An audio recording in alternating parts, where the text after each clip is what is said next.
PCC అధ్యక్షులు మహేష్ కుమార్ గౌడ్ గారికి, అలాగే బీసీల కోసం కొట్లాడిన ఈ ఖమ్మం జిల్లాలో రేణుకా చౌదరి గారికి మరియు ముగ్గురు మంత్రులకు అందరికీ కూడా పాదాభివందనం బీసీల తరఫున తెలియజేస్తున్నాం. ఎన్నో మంది ముఖ్యమంత్రులు వచ్చారు పోయారు, కానీ ఇలా బీసీల కోసం, ఎస్సీ ఎస్టీ బీసీల కోసం నిలబడ్డ ముఖ్యమంత్రి, ఏకైక ముఖ్యమంత్రి తెలంగాణ రాష్ట్ర ముఖ్యమంత్రి రేవంత్ రెడ్డి గారు. కాబట్టి మా బీసీల అందరి తరఫున ఆయనకు జీవితాంతం మేము రుణపడి ఉంటాం. ఇవాళ రేవంత్ రెడ్డి గారిని ప్రతి ఒక్క బీసీ కూడా గుండెల్లో పెట్టుకుని పూజించాలి.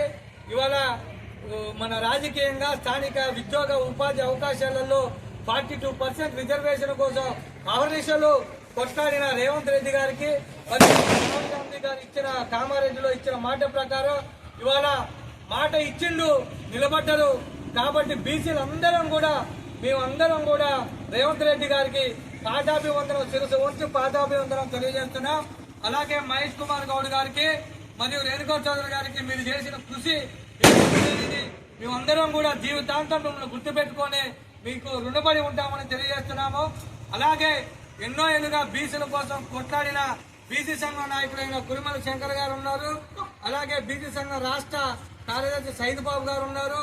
ఇంకా బీసీ నాయకులు ఈశ్వరు, మురళి, ఇంకా చాలా మంది, మధు, ప్రణయ్ లాంటి ఇంకా ఎన్ఎస్సీ నాయకులు చాలా మంది కూడా ఆర్నిశలు బీసీల కోసం. కాబట్టి ఈ బీసీల రిజర్వేషన్ గురించి ఒక 2 నిమిషాలు శంకర్ గారిని మాట్లాడవలసిందిగా కోరుతున్నాం.